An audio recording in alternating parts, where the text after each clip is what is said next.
Hi friends, welcome to taste and tradition. ఈరోజు గోధుమ పిండితో నెల రోజుల పాటు నిల్వ చేసుకునే బిస్కెట్స్ అనేవి చూపిస్తానండి. చాలా టేస్టీగా ఉంటాయి. ముఖ్యంగా పిల్లలు అనేవాళ్ళు ఈ విధంగా కనుక చేసి పెట్టారనుకోండి, చాలా ఇష్టంగా తినేస్తారు. పైకి క్రిస్పీగా, లోపల సాఫ్ట్గా, తినే కొద్దీ తినాలనిపిస్తుంది. అలాగే ఏవైనా పండగలు అయినప్పుడు కూడా ఈ విధంగా కనుక చేసి పెట్టారనుకోండి, వచ్చిన వాళ్ళకు కూడా పెట్టచ్చు. ముందుగా ఈ విధంగా మిక్సింగ్ బౌల్ తీసుకొని అందులో నేను 2 కప్పుల గోధుమ పిండి అనేది వేసుకుంటున్నాను.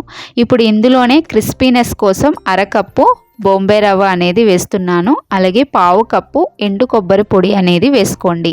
ఇప్పుడు ఇందులోనే 2 టేబుల్ స్పూన్స్ నువ్వులు వేసుకోండి. నువ్వులు అనేవి ఆప్షనల్ అండి. ఇప్పుడు ఇందులో పంచదార అనేది పౌడర్ చేసుకొని 1 కప్పు పంచదార పొడి అనేది వేసుకోవాలి.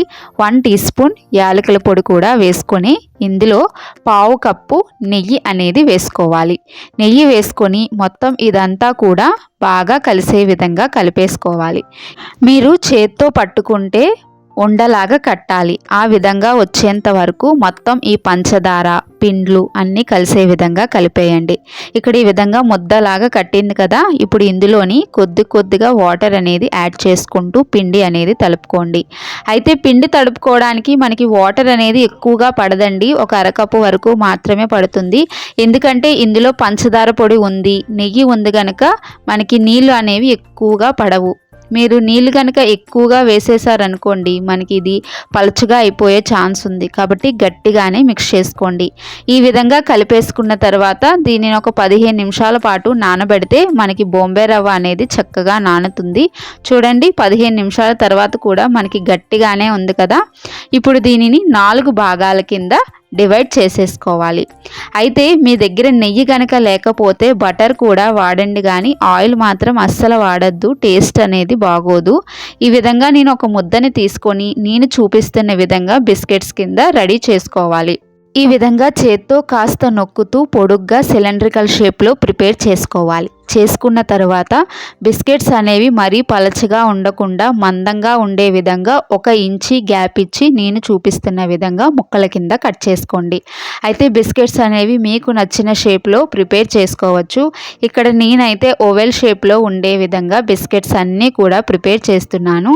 దానికోసం కాస్తంత గట్టిగా ప్రెస్ చేసుకొని ఓవెల్ షేప్లో ఉండే విధంగా షేప్ ఇచ్చుకుంటే సరిపోతుంది. మీరు ఈ విధంగా చేసుకున్నా పర్వాలేదు, రౌండ్గా చేసుకున్న పర్వాలేదు, స్క్వేర్గా చేసుకున్నా సరే పర్వాలేదు. కానీ మరీ పలుచగా కాకుండా కొంచెం మందంగా ఉండే విధంగా చూసుకుంటే మనకి బిస్కెట్స్ అనేవి ఆయిల్లో ఫ్రై చేసినప్పుడు విడిపోకుండా ఉంటాయి. నేను మొత్తం పిండి ముద్దనంతటినీ కూడా సేమ్ ఈ విధంగానే ప్రిపేర్ చేసేసుకుంటున్నానండి. ఇప్పుడు నేను చెప్పిన కొలతలతో గనుక మీరు బిస్కెట్స్ అనేవి ప్రిపేర్ చేసుకుంటే చాలా పర్ఫెక్ట్గా వస్తాయండి బిస్కెట్స్ అనేవి.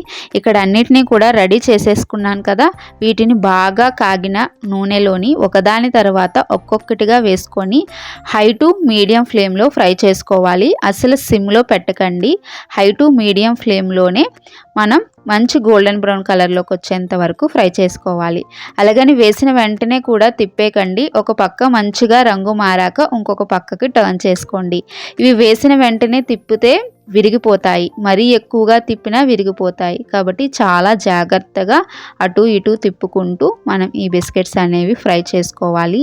పిల్లల నుంచి పెద్దవాళ్ళ వరకు ప్రతి ఒక్కరూ కూడా చాలా ఇష్టంగా తింటారండి, అంత టేస్టీగా ఉంటాయి. మనకి ఆ కొబ్బరి, నువ్వులు అనేవి పంటికి తగులుతూ చాలా టేస్టీగా ఉంటాయి. నెయ్యి వేయడం వల్ల బిస్కెట్స్ అనేవి చాలా సాఫ్ట్గా, పైకి క్రిస్పీగా చాలా బాగుంటాయి.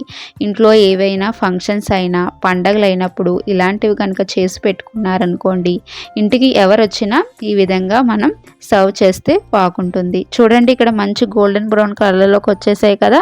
వీటిని ఈ విధంగా చిల్లులున్న గిన్నెలోకి తీసేసుకున్నాను. మిగిలిన వాటిని కూడా ఈ విధంగానే ఫ్రై చేసేసుకుంటున్నాను. ఇవి మనకి నెల రోజుల వరకు నిల్వ ఉంటాయండి. ఇంకా మీకు ఏమైనా డౌట్స్ ఉంటే కనుక నన్ను కామెంట్ బాక్స్లో అడిగితే నేను రిప్లై అనేది ఇస్తానండి. చూసారు కదా, నెల రోజుల పాటు నిల్వ ఉండే గోధుమ పిండి బిస్కెట్స్ని ఏ విధంగా రెడీ చేసుకోవాలో.